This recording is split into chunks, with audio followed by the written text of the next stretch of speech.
It's been 36 years. 36 years since Zandvoort was on the Formula One calendar. It feels a bit too long, doesn't it? We were supposed to have this race last year. Finally, it is time for the Dutch Grand Prix. And yes, the Max Army should arise. At last, we go to Zandvoort. And on this episode of the Inside Line F1 podcast and Pits To Podium, there's a ton to talk about. In fact, let's be specific. Here are 5 things that we are going to watch out for on this episode of the Inside Line F1 podcast and Pits To Podium. Firstly, we discuss the beginning of the Kimi Raikkonen farewell tour, but we also focus on the silly season along with it. Next, Supermax comes home. Is this Lewis Hamilton's steepest challenge this year? All you need to know about Circuit Park Zandvoort, our wildcard pick for a podium, and one fun stat each from Kunal and myself. That is going to be a bit of a fun pointer. So let's begin for this episode of the Inside Line F1 podcast and Pits To Podium.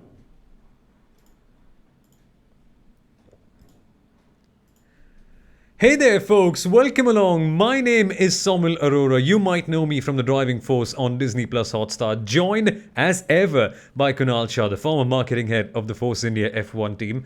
And Kunal, as I mentioned in the intro, it's been a while since we came to Zandvoort, and that extra wait for a year makes this race feel extra special.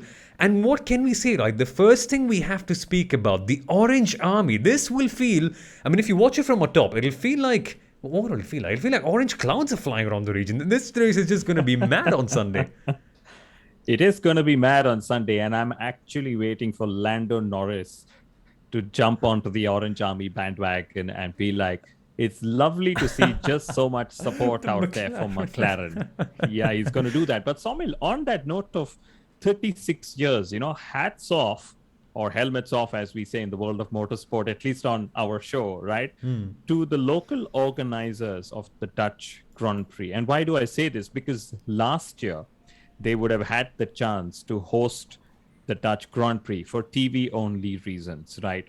But the organizers said, you know what? We're going to wait till we can have all the fans in the stands that we possibly can have while we're going through the pandemic. So they actually waited one whole year to make sure that their return to Formula One is literally the best bang for any return that a circuit has made to the sport's history. And I'm so excited for the weekend. All the Orange Army, like we've seen, next weekend is going to be the Red Army in action. So different colors that are forming up, with these whole fans and the factions they sort of support.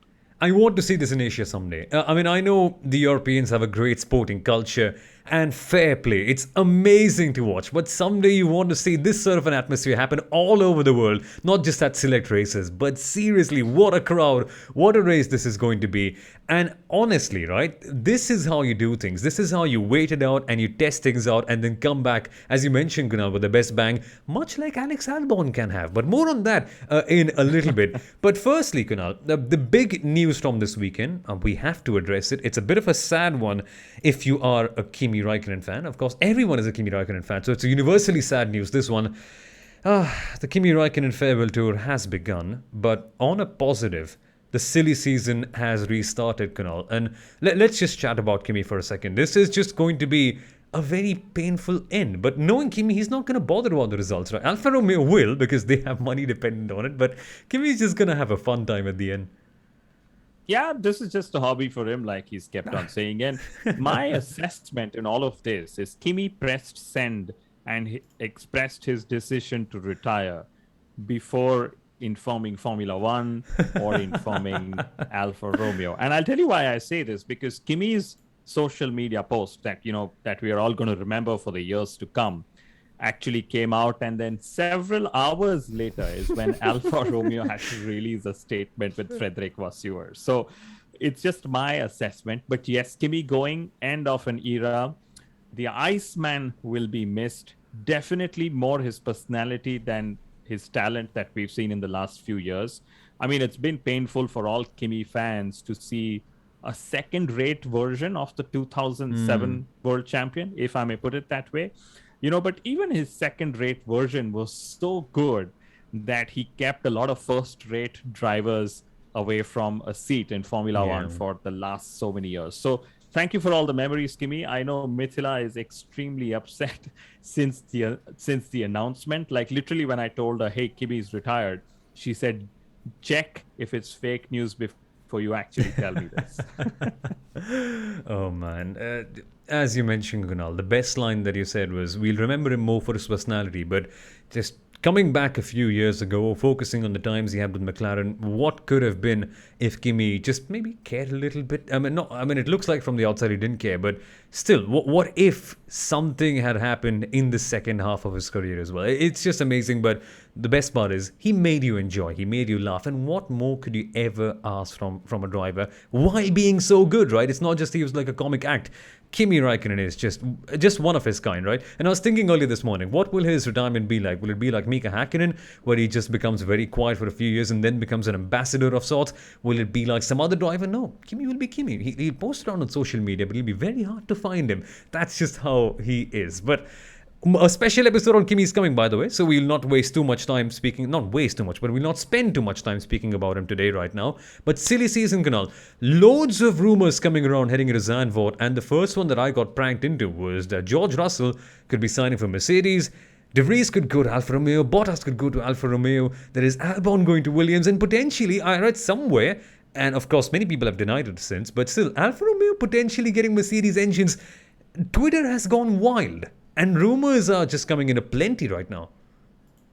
Rumors are plenty, and frankly, I just hope Mercedes doesn't rein in on Max's parade this weekend, because if they want to, they can literally make the announcement, because Toto Wolff has already hinted that they made a decision. They're just waiting to announce. Now imagine if this weekend we actually have Mercedes announce whether they keep Bottas or hire Russell. Just them making an announcement will be reining in on Max's parade. So I'm guessing Liberty Media and Formula One would have managed this situation, saying, guys, make your announcement, but not this weekend.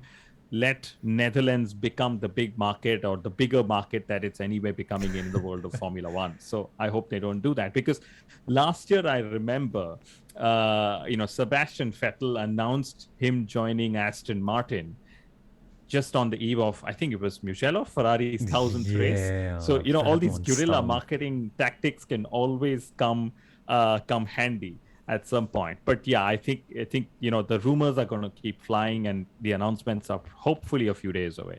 Crazy, right? We discussed in the last episode that silly season usually comes in before Belgium. Now it's coming a little bit later, but it's just as rampant. We will discuss a lot of this in depth, but for this weekend, let's get to the more relevant stuff and the return of Zandvoort, right? This is basically all you need to know about Circuit Park Zandvoort. And Kunal, as I mentioned in the intro, 36 years in the making, this circuit. It is not crap. I read on WhatsApp groups everywhere, people have watched onboards. They said, oh, it's a boring circuit, it's very tight, it's very narrow, it's basically Dutch Monaco and you can't pass. Well, if passing opportunities were all that made a circuit great, right? All of a sudden the new Yas Marina would be the best circuit in the world, but we know it's not going to be that case. You need character in a circuit. Zandvoort has character, tons of it. Racing right here, basically, for Formula One, it could be a bit tricky, I guess, but racing here basically is all about following and making a hard move, much like what we tend to see in Imola usually. Yes, I think, people are going to keep remembering Monaco or Hungaroring. The second circuit they'll remember is maybe even Suzuka, fast flowing. Elevation changes are in order as well. There's a banking, so it reminds us of the Indianapolis Motor Speedway. So lots of different circuits and their characters being added. And yes, 36 years later, it's a new layout, which also has some of the many old corners which have been iconic in their own ways, Soumil, I would say. And to me, there is still the old school feeling that appears each time I see visuals of Zandvoort and see the onboard helicopter shots and so on. So to me, it's like you said, character is what this circuit is going to have. And I would love to add this, it's not just having overtaking opportunities, it's not just having wide circuits that makes a good circuit, right? It's also what challenges the drivers. It's also what forces them into making mistakes. Like, I think we're going to keep hearing Portimao as one of those reference circuits this weekend as well. Roller coaster being one buzzword, that's going to keep happening. So even if we push the drivers a little more in finding the limit and force them into making a mistake or pressure them into making a mistake.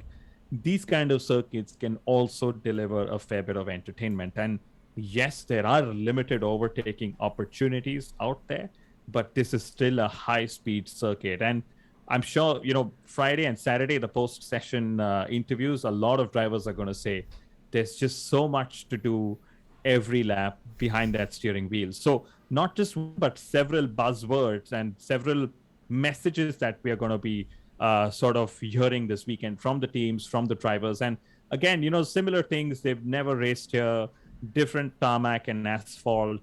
Pirelli bringing their hardest tires as well. There's 1 whole hour less of free practice on the Friday. So teams will rely on all their computer simulations and driver in loop simulators and so on. So different challenges that the teams and drivers will look to overcome this weekend, Soumil. It's crazy. You mentioned the banking at Indianapolis. That was only 9 degrees. This one, if I just confirm with my statistics, is 32. It is 18 degrees. 18 degrees. 32% the banking here at Zandvoort. Yes. Mind-blowing. Incredible. You just have to see the images from the track walk to believe how steep it is. And it poses a couple of questions, Kunal. Firstly, of course, there is also one point to consider that sand could be on the circuit as well. That's historically been a problem here at Zandvoort. If ever you have a wind going past, the sand can blow on the circuit, and this can mean lesser grip. But 2 questions. Firstly, what are you excited for the most at Zandvoort? And secondly, how will the banking actually impact the racing? Because all of a sudden, Zandvoort is transformed from what it was a year ago, and now finally it's worth. It's available to race F1 only because of the banking, but that still offers its own challenges, doesn't it? Yeah, it does. And you spoke about the sand, but Formula One's been racing in the Middle East for a long time now. So they know how to tackle the challenge of the sand should it actually blow on. And it will blow onto the circuit because it does get fairly windy as well with the land breeze and sea breeze and so on. And it's very close to close to the beach, as we all know, right? So that's that. And of course, what am I looking forward to the most? I am actually looking forward to having a race finally, Soumil. We were supposed to have a race. We were supposed to have a race in Belgium. We didn't have one. So it's literally been, a month since we last had a race. The last race for all of us was Hungary. And now it's going to be this weekend at Zandvoort.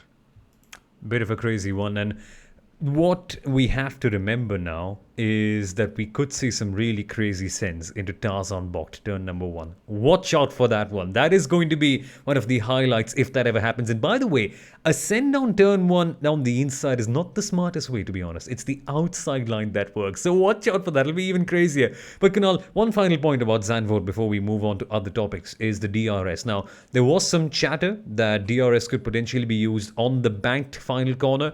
It's been taken off, but still, passing does look like a bit of a tricky ordeal, and that doesn't necessarily mean a bad race, right? We can often see really good ones without any passing at the end. Yes, passing, like we just said, it's not just having wider circuits. I mean, both the international circuit of the venue of the Indian Grand Prix was fairly wide as well. But it's the challenges that throw in to these drivers, that eventually bring in all these opportunities. They'll make mistakes. They'll be under pressure. The opportunity to follow. And like you said, DRS, the tricky part is that the corners that follow the DRS zone are actually very tight corners. So that's not where you'll naturally see a lot of overtaking. So I'm excited to see how the whole entertainment factor of cars racing at Zandvoort unfolds, because I'm sure the Dutch fans are going to entertain us the most.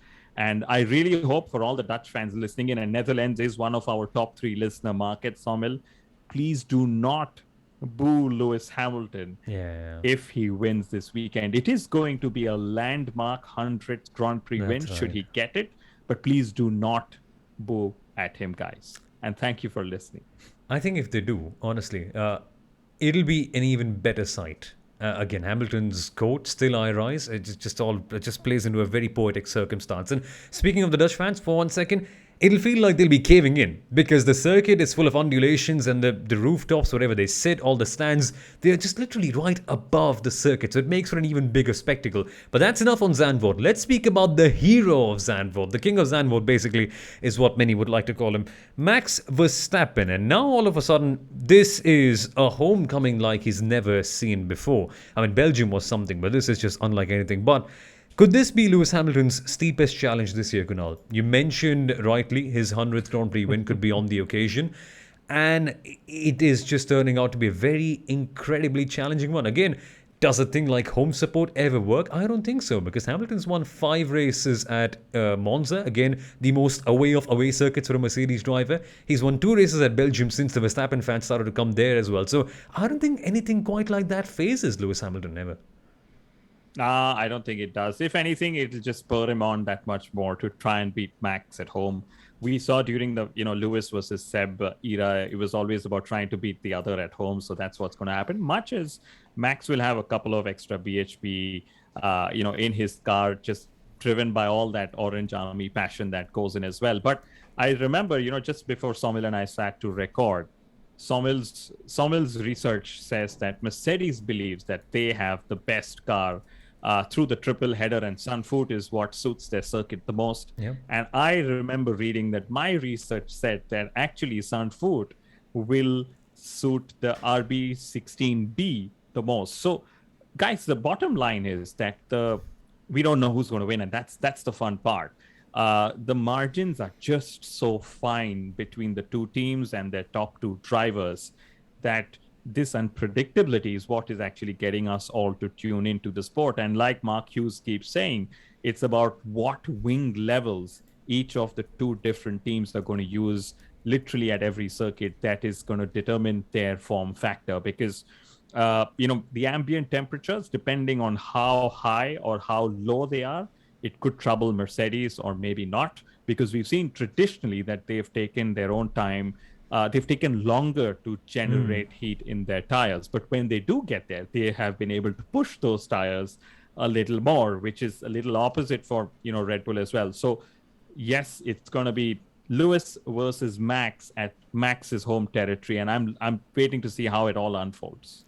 It could all come down to that one fantastic qualifying lap time. And qualifying here at Zandvoort is going to be a thing to watch for. Again, I love how conflicting these reports are, right? One of the Mercedes engineers being quoted to say that Mercedes could be faster, and normally you end up seeing Mercedes' other research showing that they could not be the faster ones here. I love this thing. But wildcards. There is going to be a big wildcard on offer here this weekend, and I am genuinely excited to see this team actually potentially be in the hunt for a race win. I'm genuinely talking about a race win right here, because what is Zandvoort? Zandvoort essentially is a slow to medium speed, tight flowing circuit. Now, what other slow to medium speed, tight flowing circuit did we have on Formula 1 calendar this year? Oh, Monaco. And guess who was on pole right there? Charles Leclerc for Ferrari. This could insanely be Ferrari's, I think, best chance in the second half of the season, Kunal. We generally can't count them out after Monaco. Yes, you can't, especially with the whole Dutch Monaco, Dutch Hungaroring chats that we're going to see. So Yeah. Ferrari, most specifically, you mentioned Charles was on pole. He, of course, got pole, but Carlos Sainz was quicker on his pole lap before that red flag. So definitely the Ferrari battles. I'll tell you, there are 2 other drivers that I'm actually also counting in as wild cards. First is Lando Norris, and I swear he would be viewing the fact that he missed out on a pole and a win in Spa, given how easy it eventually, turned out to be for him. And then second, Soumil, is George Russell. He has picked up momentum. He knows what's happening with his future if Mercedes has made a decision. This sort of makes you feel free because, there isn't a question mark, even though there's a question mark in all our heads about what's going to happen. He knows what's happening. And I'd love to see what he's able to do with this momentum of his. And, you mentioned just before that qualifying is going to be epic to watch. And I'll tell you what, guys, if Sunday happens to be a boring race for whatever reason, it's actually qualifying that will be most interesting, because the circuit being narrow, being as technical and as challenging and as fast flowing that Soumil's been describing, it's going to take that much more from a driver to find and be as close to the limit as possible. And guess what? What happens, at such circuits when drivers go a little over the limit? They hit the gravel, they cause red flags, and so on and so forth. So exciting to see how the whole whole character of the Zandvoort circuit adds to the Dutch Grand Prix this weekend. Going to be crazy, especially in qualifying. If there's one thing you must watch out for on boards, the section all the way from turn number 3 down from the S's down below to that, I think, really fast corner whose name I forgot, into the double right-hander. Oh, that will be flowing in a Formula 1 car. But yes, one final question that we have to end this episode on. Does the streak of bonkers Formula 1 results continue? I think let's quickly just get a prediction from you, Kunal, to get your take on this. Top 3, who do you think you're going for this time? It could be a tricky one, It could be, and I'm hoping it's Max, Lewis, and whoever else, I guess. But yeah, I think maybe Norris. I'm excited to see.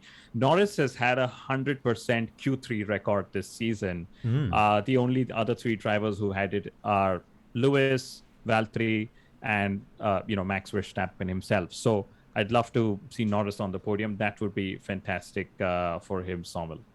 By the way, speaking of stats, I just remembered, I think Mazepin's fastest lap has been taken away, hasn't it? Because the FIA has recently said that no fastest lap was counted from the Belgium GP. So there's that meme gone of 5 soldiers and 1 joker standing in the middle. It was very ruthless, but it was what it was. But there's that. As for my predictions, right? I'm going to put my money on Ferrari this time. I'm going to say that Charles Leclerc finishes second.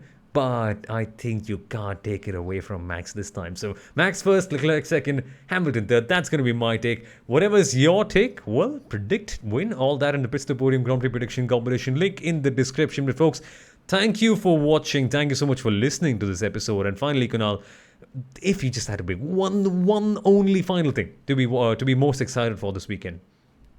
Yeah, since we don't have Sundaram this weekend, right? He's been busy with his statistical database that he's building further.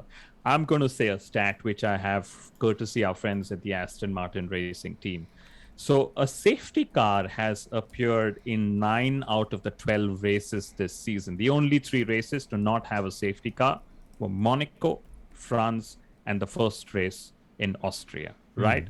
And then there have also been 5 red flags in the races this season, and that is more red flags per season than any of the last 20 seasons in Formula 1. But I still get this feeling, with lesser track time this weekend, new circuit and all the circuit characteristics and the challenges that throw up, I still get a feeling we will definitely have either a safety car, definitely a virtual safety car, and maybe just at least 1 more red flag interruption this weekend, because the drivers are going to take their time to get into the groove at this new racing circuit. And groove you need at Zandvoort. If you don't have the groove, you are slow, and you don't want to be slow at a circuit like this, especially in qualifying. So watch out for this, folks. This will be fantastically fun. At least on Saturday, right? Sunday, we'll see whatever happens. Don't put too much pressure on the race. And don't hype it up as much as we have. Guilty, whatever. But folks, catch us on Sunday evening or Monday morning, whatever you like to, on the Inside Line F1 podcast and Pits To Podium for the Dutch GP review. Could be Hamilton's 100th, could be Verstappen finally taking control of the championship. Find all of that and our takes right here. Until then, folks, thank you so much for watching. Thank you for listening, and we shall see you soon. Bye-bye. Bye-bye.